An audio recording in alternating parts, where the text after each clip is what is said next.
Günaydın. Caminin avlusunda yattık, yedik içtik falan. Bir camiye bir hayrım dokunsun. Şu şeyi temizleyeyim dedim. Tuvalete çünkü leş gibi, bir de uzun zamandır kimse abdest almamış burada. Çünkü muslukları falan örümcek tutmuş. Sonra vazgeçtim.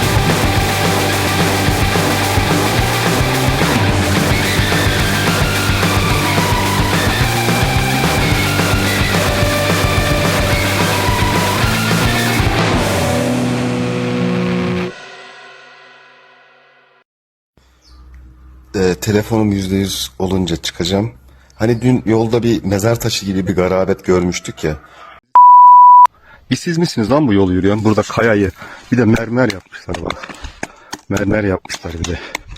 Bu doğaya niye zarar veriyorsun? Niye buraya bunu koyuyorsun? Sen misin lan burada yürüyen? Şimdi görevimiz o. Gidip o garabeti, o doğayı katleden o faciayı parçalayacağız. İz kalacak ama yapacak bir şey yok.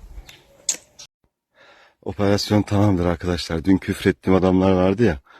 Bu silikon gibi bir şeyle yapıştırmışlar buraya. Çektim, elimde kaldı. Silikonu temizledim. O garabet mezar taşı gibi şeyi de şuradan kayalardan attım, parçalandı orada. Artık böyle bir iz kaldı. Güzel mi oldu şimdi? Güzel mi oldu o isim? Camiye veda ettik ve burada bir nar ağacına rastladık.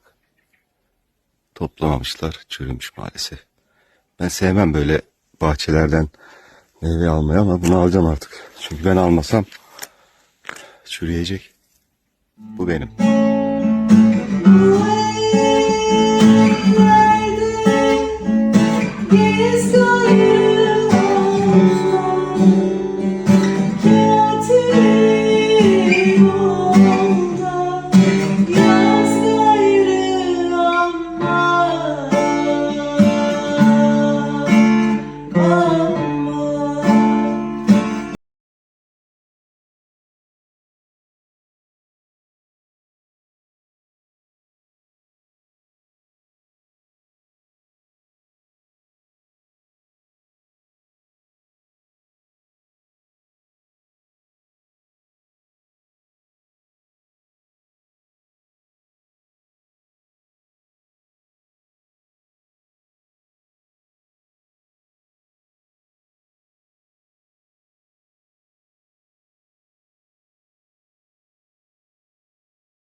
Bugün tempomuz biraz düşük. Hem gece uyuyamadım. Fişek sesinden, köpek sesinden. Bir de bir şey itti beni orada ya. Bir tuhaf bir havası vardı oranın. O tenhalık falan da herhalde. Uyuyamadım. Çok kısa uyudum. Ya. Belki en fazla bir saat uyumuşumdur. Hem de sigarasızlık. Başım dönüyor. Hepsi bir araya geldi. Bugün tempom düşük. Hisar Çandır'a gidip orada bir gün mola vermem konusunda yoğun baskılar var. Ona bir bakacağız arkadaşlar. Kapıya geldik. Ne geçici? Onu kapatmış. Yandan deme ya. Çalıya çırpıya sokma ya. Bir bakayım ben şuna. Kış hazırlıkları yoğun bir şekilde devam ediyor. Vallahi ne bulursa götürüyorlar ya. Bak bak bak. Yiğidime bak, yiğidime. Aslanım benim ya. Götür lan. Bir tanesi de yardım etmiyor ha. Herkes kendi şeyinde almış. Herkes şu bir alayım dedi, vazgeçti. Bu alayım dedi, vazgeçti. İyi lan. Bizim oğlan da böyle karıncalarla falan konuşmaya başladı. Hadi hayırlısı. Bahçelerin kenarında görünen şu teller domuzları önlemek için yapılan elektrik telleri 5000 volta kadar elektrik taşıyor. Şu anda açık mı kapalı mı bilmiyorum ama dokunmuyorum.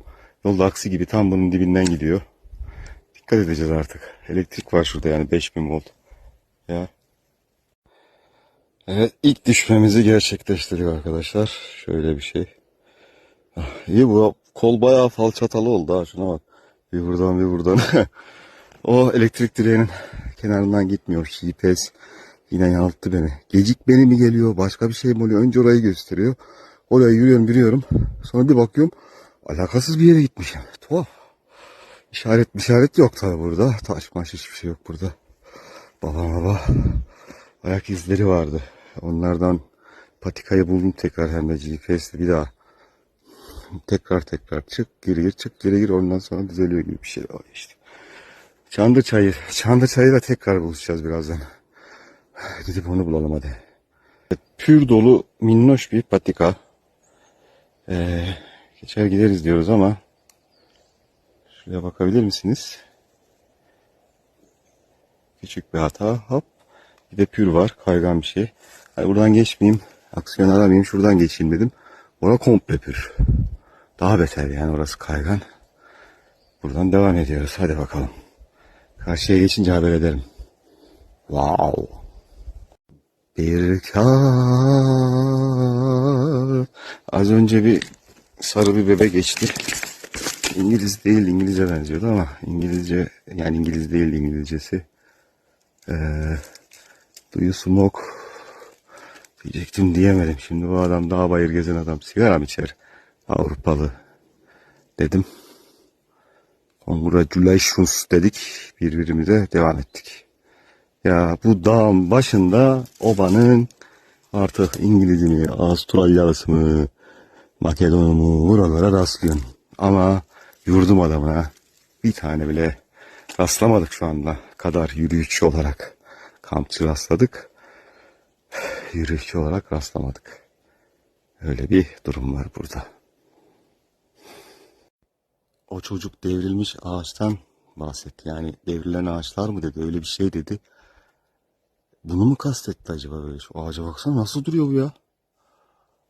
Valla Michael Jackson gibi duruyor ha. Beat it.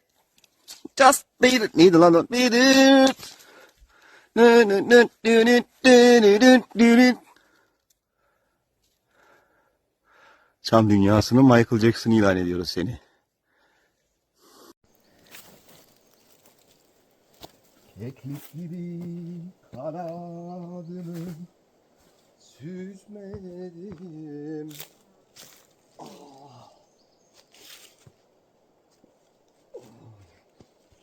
Buradan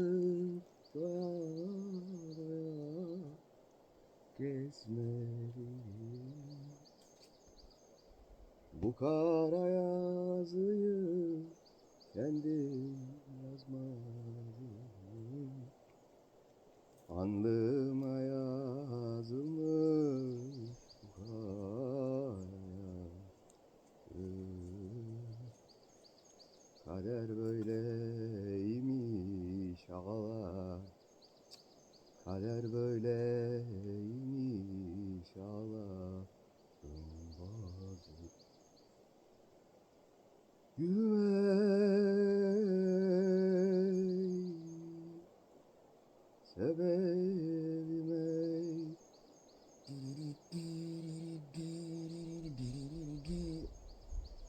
Alnıma yazılmış bu kara yazı. Kader böyleymiş ağlarım bazı.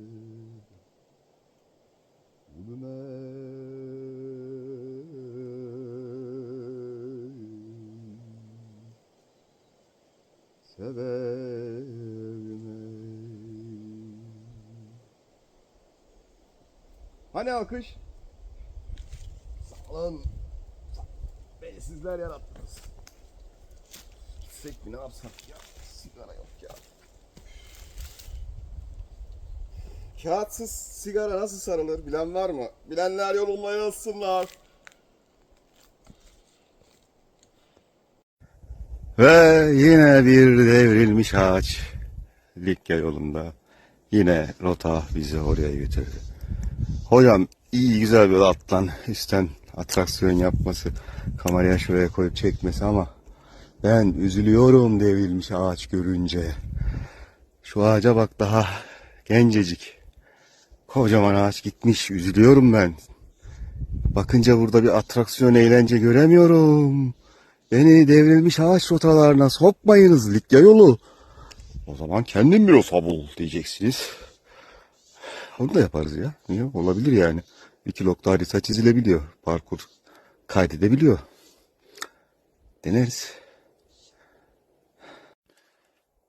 Ben hiç bu kadar uzun çam ağaçları görmedim ya. Çok uzunlar.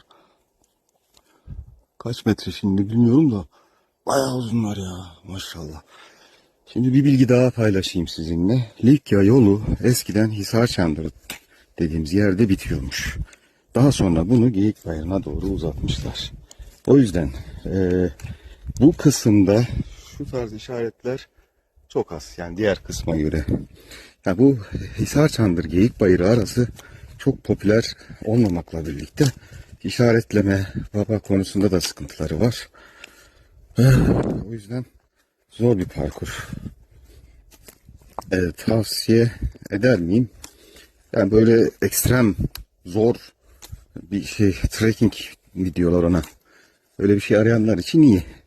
Ama Hisar Çandır'dan, hatta Çıralı'dan bile başlanabilir yani, hiç daha olay. Aşksız ve paramparçaydı yaşam. Bir inancın yüceliğinde buldum seni. Bir kavganın güzelliğinde sevdim. Bitmedi, daha sürüyor o kavga ve sürecek. Yeryüzü aşkın yüzü oluncaya dek. Aşağıda Hisar Çandır hidroelektrik santrali var. Çandır çayının üzerinde. Bir kepçe çayı kazıyor bakalım. Umarım bir doğa faciasına sebebiyet vermiyorlardır. Güzel bir iş yapıyorlardır ve güzel olur işleri umarım. Hadi bakalım. Hadi bakalım. Atasporumuz inşaat izleme, kepçe izleme. Oturduk izliyoruz valla. Halim derenin içindeki kayaları alıyor. Yan tarafa bir şey koyuyor buraya. Acayip bir şey yapıyorlar. Acaba baraj yoktu, yeni mi yapıyorlar ya? İzliyoruz valla. Dağın başından inşaat bulduk, izliyoruz. Nasıl? Ya GoPro ya. GoPro ya. Bir tane GoPro ya. Sayın Cumhurbaşkanı bir tane GoPro ya. Bir tane ya. Eşek kafam ya. 25-30 bin lira bir şeydi ya. Bir şey mi lan 25-30 bin? Al işte, at kenara dursun. Küçük de bir şey taşı. Kızmak yok. Eleştiri yok. Küfür yok. İyiyiz. İnşaat izliyoruz.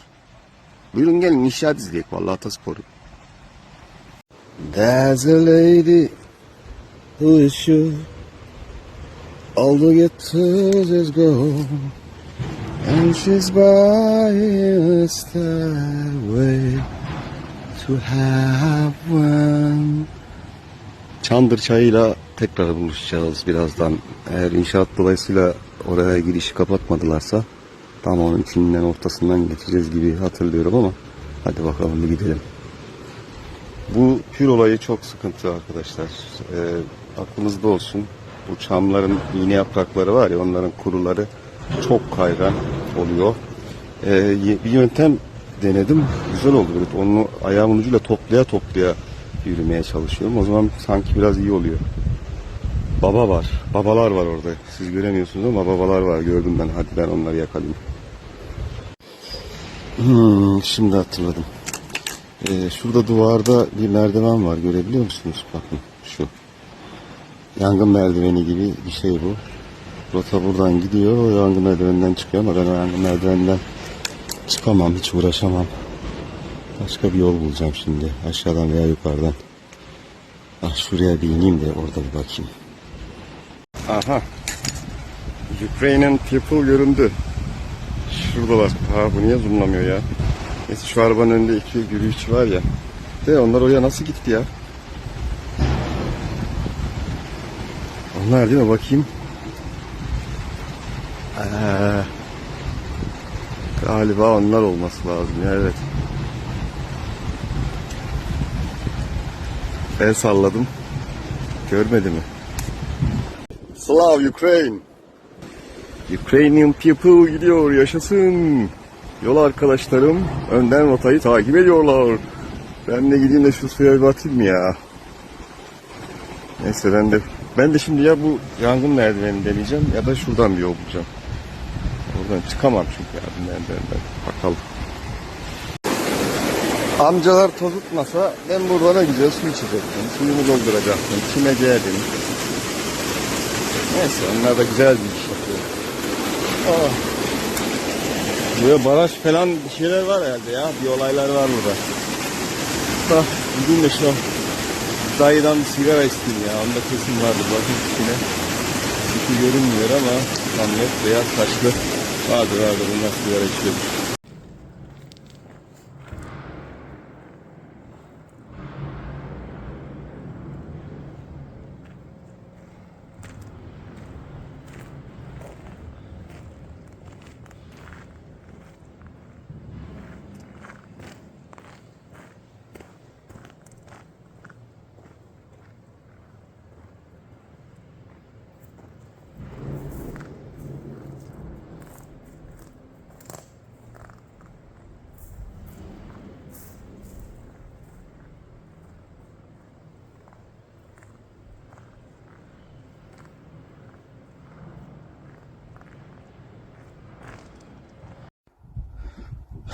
Arkadaşlar şöyle bir sıkıntı oldu bugün.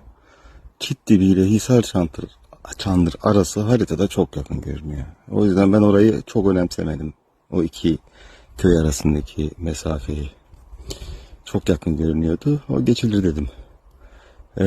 YouTube'da binlerce video izledim.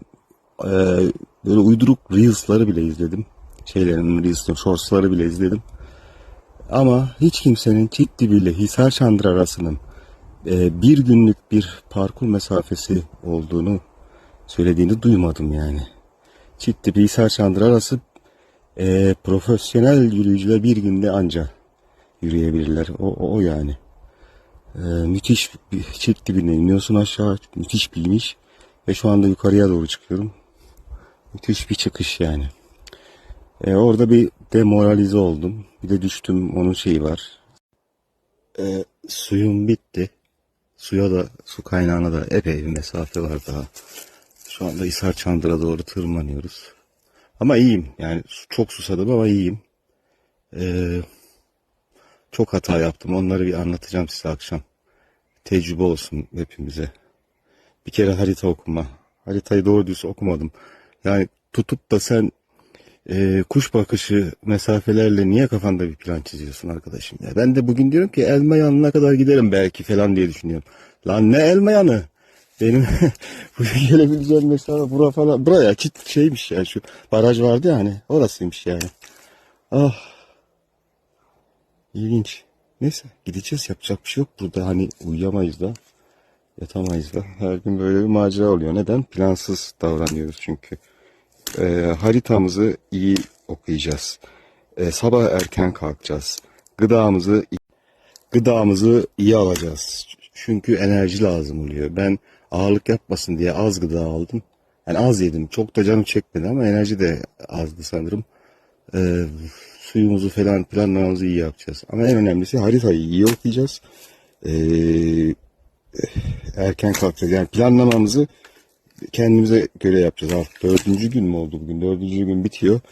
Artık rahat rahat ben şu kadar giderim, şu kadar yerim, şu kadar içerim gibisinden plan yapmam lazım. Ona göre yürümem lazım öyle. Hadi bakalım. Şu çalılara bir dalayım ben, bakayım ne var oralarda. Evet, bu müthiş manzarayı kuş sesleriyle birlikte, cırcır böcekleriyle birlikte dinlemek isterdik ama ne dinliyoruz şu anda? Motocross sesi. Ben bu konuyu dönünce veya bugün falan Cimer'den yazacağım ya. Yasaklasınlar yani bunu.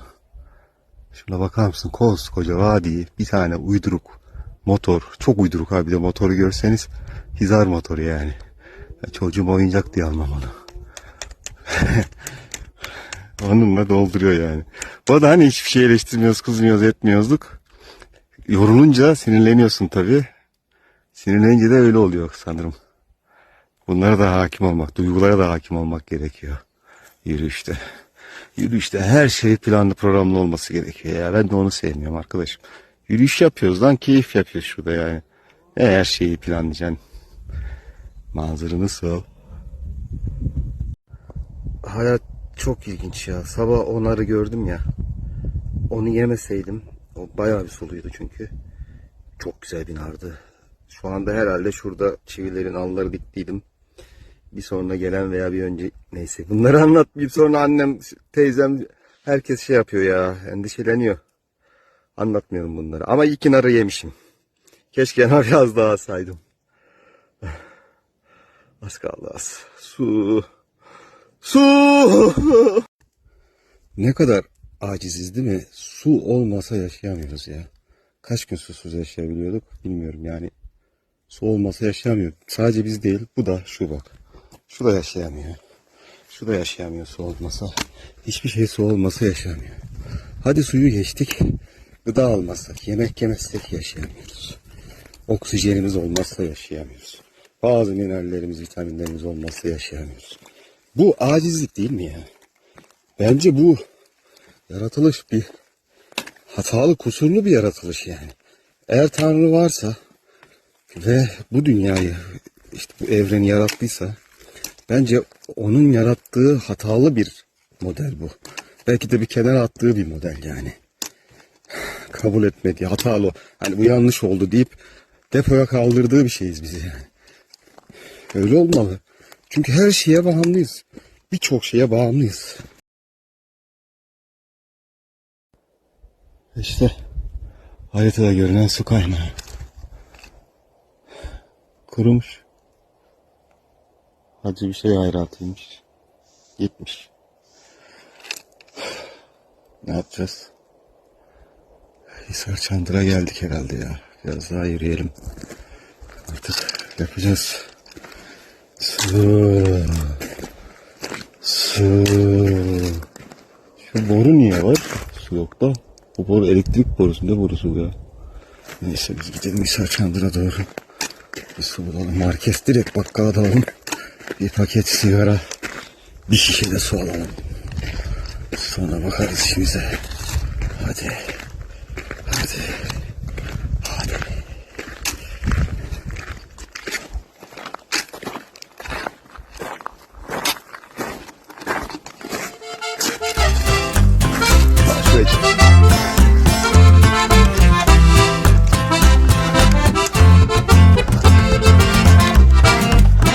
Bir yer gördüm, girdim. Su alabilir miyim dedim. Alabilirsin dediler, burada yatabilirsin dediler, aç mısın dediler, gezersin dediler. Tahsilin ne diye bile sordu amca yani, o kadar detaya girdi, sağ olsunlar, var olsunlar.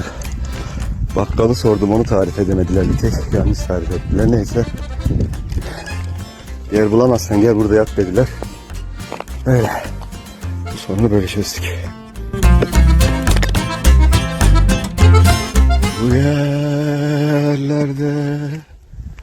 gez gayrı gayrı, nay nay nay,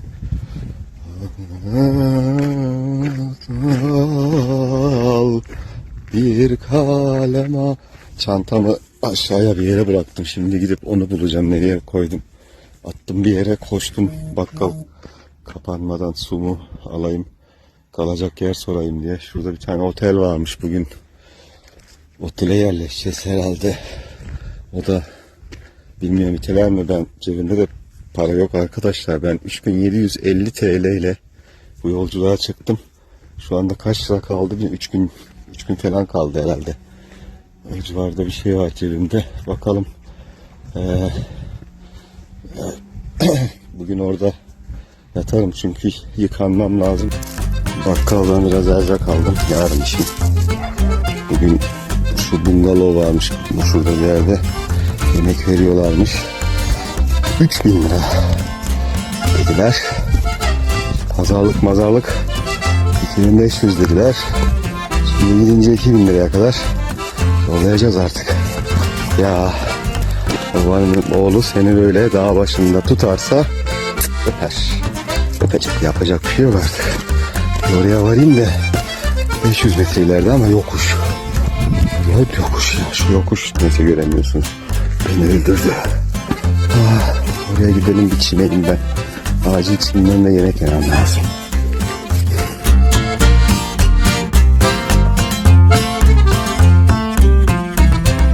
Bu sefer ağlamayacağım. Bunlar ağlamam böyle şeylerde. Keyfim yerinde. Şimdi birazdan çimeceğim. Yemeğimi yedim. Oo, çok güzel yedim. Çay vermediler ama boş ver. Çayda çay var. Çok güzel yemeğimi. Bu arada yemeği 300 lira aldılar ben Türk olduğum için. Normalde 400 liraymış. Yani 3000 lira bungalov. O da 400 lira yemek. Orada da bir tuhaflık var. Neyse boş verin onları. Çimeceğim. Yaramı temizleyeceğim. Kas gevşeticimi aldım. Bir çantamı boşaltmam. Bu arada çantayı her gün boşaltıp her gün geri topluyoruz. Her şeyimiz orada olduğu için. Çantayı boşaltıp yıkanacak, edilecek, temizlenecek şey varsa ona bakacağım. Ve bugünün dersini aldıktan sonra yani o düşünmem lazım bugünü. Bugün çok hata yaptım çünkü. Yarının haritasına iyicene bakıp yarınki programı çizmem lazım. O tip işlerim var. Bugünkü en önemli hatam doğayı hafife almam oldu. Ya ciddi bile Hisar Çandır ne yani çok yakın orada hallederiz falan diye bir lay lay lom çıktım. Doğada işler öyle yürümüyor arkadaşlar. Doğanın kurallarına göre sizin ayak uydurmanız lazım. Tedbirli olmanız lazım. O ağaçtan kopardığımlar olmasaydı bugün çok daha farklı olabilirdi her şey yani. Burada Hisar Çandır'da artık yürüyüşçüler arttı. Çok fazla şu anda bungalovlarda kalan hep yürüyüşçüler var. Tabii Türk yok. Tek Türk benim. O yüzden şey diyorlar. Aa sen Türk müsün falan muhabbetleri oldu. Ben Türk olduğum için bana indirim yapıyor musunuz falan muhabbetleri oldu. Artacak yani şey artacak. Yoldaki popülasyon artacak. Daha eğlenceli olabilir. Ama bugünkü en önemli dersimiz oydu. Doğayı hafife almıyoruz. Programımızı, planımızı iyi yapıyoruz. Ona göre yola çıkıyoruz. Çok teşekkür ederim hepinize. Hepinize.